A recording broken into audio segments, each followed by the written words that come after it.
हाँ जी, तो ऑब्जेक्टिव का फर्स्ट क्वेश्चन देखिए।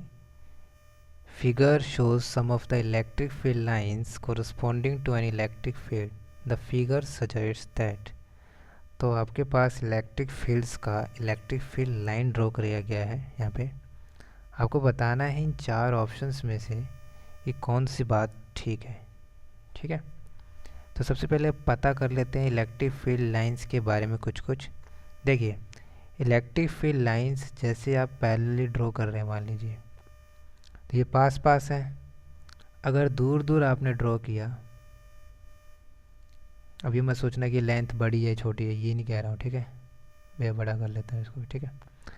तो ये दोनों लाइनें पास पास हैं, तो पास पास हैं तो इसमें जो इलेक्ट्रिक फील्ड की जो स्ट्रेंथ होगी वो ज़्यादा होगी एज़ कम्पेयर टू इस वाले केस में, क्योंकि यहाँ पे लाइन जो है वो दूर दूर ड्रॉ करे गए हैं। एक बात आपको ये समझ आनी चाहिए। दूसरी बात ये, इलेक्ट्रिक फील्ड यूनिफॉर्म भी होती है, नॉन यूनिफॉर्म भी होती है। अब जैसे कि मान लीजिए मैंने ये ड्रॉ किया, तो इस केस में लगभग मैं कह सकता हूँ कि लाइंस के बीच में जो गैप है ये सेम है। लेकिन अगर ऐसी इलेक्ट्रिक फील्ड लाइन ड्रॉ कर रहा हूँ जिसमें लाइन के बीच में जो गैप है ये इसमें कुछ और है, इसमें कुछ और है, तो हम कह सकते हैं कि ये जो दो फील्ड हैं इसमें इस वाले केस में ये नॉन यूनिफॉर्म फील्ड है एक तरीके का, और ये यूनिफॉर्म इलेक्ट्रिक फील्ड है। अच्छा, कांस्टेंट दोनों में है, ठीक है। कांस्टेंट का मतलब ये बोल रहा हूँ कि समय के साथ वहाँ पर उन पॉइंट्स पर इलेक्ट्रिक फील्ड चेंज नहीं हो रही है, ठीक है। एक और फील्ड होती है जिसमें क्या होता है, समय के साथ वैल्यू चेंज होती है। चलिए एग्जांपल समझते हैं। फॉर एग्जांपल यहाँ पर इलेक्ट्रिक फील्ड 10 न्यूटन पर कूलम है, तो वो है इस पॉइंट पे भी है, इस पॉइंट पे भी, इस पॉइंट पे, हर पॉइंट पर है। अगर यहाँ पर मैं बात करूँ तो यहाँ पर मान लीजिए 10 न्यूटन पर कूलम है, तो इस पॉइंट पे मान लीजिए मिल रहा है 20 न्यूटन पर कूलम। तो यहाँ पर ये 10 न्यूटन हमेशा 10 रहेगा, यहाँ पे 20 न्यूटन हमेशा 10 रहेगा। तो ये एक तरह का कांस्टेंट ही है, लेकिन ये नॉन यूनिफॉर्म है, ये वाला यूनिफॉर्म है। अच्छा, एक तीसरे वाला क्या होता है कि अगर मान लीजिए कोई भी फील्ड है इस तरीके से, अब वो टाइम के साथ वेरी करेगी। टाइम के साथ वेरी करने का मतलब ये है कि उस केस में मान लीजिए यहाँ पर थोड़ी देर पहले 10 न्यूटन पर कूलम था, इसी पॉइंट पर 10 न्यूटन पर कूलम क्या लिख रहा हूँ, ठीक है। इसी पॉइंट पर थोड़ी देर बाद वो हो सकता है 4 न्यूटन पर कूलम हो जाए, 3 न्यूटन पर कूलम हो जाए। तो समय के साथ वेरी कर रहा है ना, इसी पॉइंट पर है। लेकिन तो ये अलग ही फील्ड है, इसको आप बेसिकली ईएमआई या फिर इलेक्ट्रोमैग्नेटिक वेव में देखते हैं, ठीक है। फिलहाल आपको ये समझ आ गया होगा कि uniform electric field, non uniform electric field, constant electric field and जो टाइम के साथ वेरी करता है उन इलेक्ट्रिक फील्ड के बारे में क्या डिफरेंस होता है, ठीक है। ये आपको पता होना चाहिए।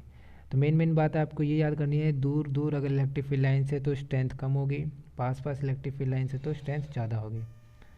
चलिए अब इसको क्वेश्चन को देखते हैं। यहाँ पर अगर आप देखेंगे तो ए पॉइंट पर, सी पॉइंट पर और बी पॉइंट पर आपको इलेक्ट्रिक फील्ड के बारे में थोड़ा कमेंट करना है। तो हम कह सकते हैं यहाँ पे लाइन पास पास है तो इलेक्ट्रिक फील्ड का जो स्ट्रेंथ है वो ज़्यादा होगा, यहाँ पे भी पास पास है तो ज़्यादा होगा। और यहाँ पे आपको ये मान लेना है कि ये जो गैप है ना ये दोनों का सेम है, ठीक है, क्योंकि तभी आप ऑप्शन में ये ढूंढ पाएंगे, ठीक है। तो ये अगर गैप सेम सेम है तो ये यूनिफॉर्म इलेक्ट्रिक फील्ड है कि नहीं, इस पॉइंट पर और इस पॉइंट पर कह सकते हैं ना। लेकिन यहाँ पर ये नॉन यूनिफॉर्म होता जा रहा है, ठीक है। तो हम कह सकते हैं ओवरऑल इस केस में नॉन यूनिफॉर्म वाला है कि नहीं। कभी ज़्यादा है फिर कम हुआ फिर ज़्यादा है, ठीक है। पर समय के साथ यही है, ठीक है। समय के साथ ये चेंज नहीं हो रहा, वो अलग चीज़ हो जाएगी अगर चेंज होगा तो, ओके। अच्छा, तो हम ये कह सकते हैं कि इलेक्ट्रिक फील्ड ए पे ज़्यादा है बी से, और सी भी ज़्यादा है बी से, और सी और ए के बीच में जो लाइंस के बीच में गैप है ये सेम सेम है। तो हम ये कह सकते हैं इन दोनों का इलेक्ट्रिक फील्ड की जो स्ट्रेंथ है वो भी सेम सेम है इन दो पॉइंट्स पे, ओके। अच्छा, कभी कभी डाउट ऐसा आता है कि हमें ये पढ़ा होता है कि पॉइंट चार्जेस की वजह से जैसे जैसे दूर जाते हैं इलेक्ट्रिक फील्ड की जो लाइन है वो क्या होती जाती है, या ये या फिर जो स्ट्रेंथ है वो क्या होती जाती है, कम होती जाती है आर के हिसाब से।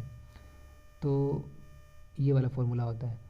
तो इस केस में भी होना चाहिए था, क्योंकि ऐसे करके गया है तो यहाँ से यहाँ आ गया तो इलेक्ट्रिक फील्ड की स्ट्रेंथ घटती जानी चाहिए। लेकिन मैं बोल रहा हूँ यहाँ पर सेम है, इसलिए ऐसा नहीं हुआ, क्योंकि पॉइंट चार्जेस के केस में रेडियली आउटवर्ड इलेक्ट्रिक फील्ड बनाते हैं आप, ये दोनों पैरेलल नहीं होता है, जैसे जैसे दूर जाओगे ये गैप और बढ़ता ही जाता है, तो इलेक्ट्रिक फील्ड की जो स्ट्रेंथ है वो क्या होती जाएगी, कमी होती जाएगी। ठीक है, तो ये डाउट आपको नहीं आना चाहिए इस केस में। ठीक है, तो इस तरीके से अगर आप ऑप्शन सी को देखें तो इन बातों को ये सेटिस्फाई करेगा कि ए और सी पर जो इलेक्ट्रिक फील्ड है वो सेम है, किससे, बी से। ठीक है, चलिए नेक्स्ट क्वेश्चन देखते हैं। नेक्स्ट क्वेश्चन क्या कहता है, when the separation between two charges is increased the electric potential energy of the charges increases decreases remains the same, may increase और डिक्रीज।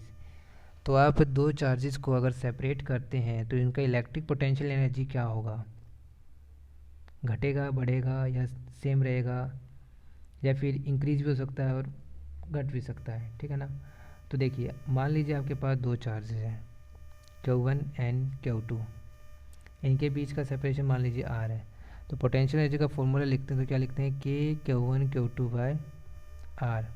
ठीक है, अब जैसे जैसे R बढ़ेगा वैसे वैसे U घटेगा, इस फॉर्मूले से तो यही दिखाई दे रहा है, लेकिन आप यहाँ पे भूल चुके हैं क्या कि Q1 Q2 हम साइन के साथ रखते हैं, इसमें ये बात कमेंट ही नहीं की है कि Q1 Q2 का साइन क्या है, तो हम कुछ भी कैसे मान सकते हैं कि दोनों पॉजिटिव है दो या फिर दोनों नेगेटिव हैं, क्योंकि इस बात पे भी डिपेंड करता है कि साइन इन दोनों का क्या है, पॉजिटिव है या फिर नेगेटिव है।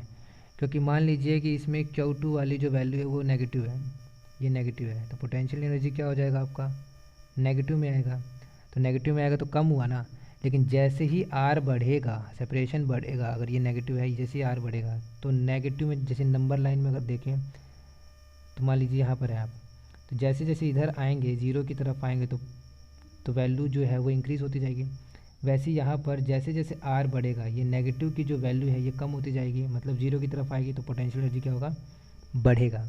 तो इस बात पे भी डिपेंड करता है कि जो नेचर ऑफ चार्जेस हैं वो क्या है, वो दोनों अपोजिट हैं या सेम है। तो इन शॉर्ट आप ये याद कर सकते हैं कि अगर सेम चार्जेस हैं और सेपरेट हो रहे हैं तो पोटेंशियल एनर्जी बढ़ेगा, सॉरी क्या नाम है, डिक्रीज़ होगा। अगर अपोजिट चार्जेस है और सेपरेशन बढ़ रहा है तो पोटेंशियल एनर्जी बढ़ेगा।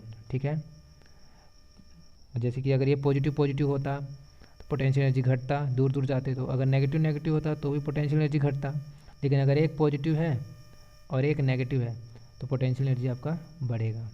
ठीक है, तो इस तरीके से आप कह सकते हैं कि ऑप्शन डी आपका ठीक रहेगा, इंक्रीज़ भी हो सकता है और डिक्रीज़ भी हो सकता है। ठीक है, थैंक यू।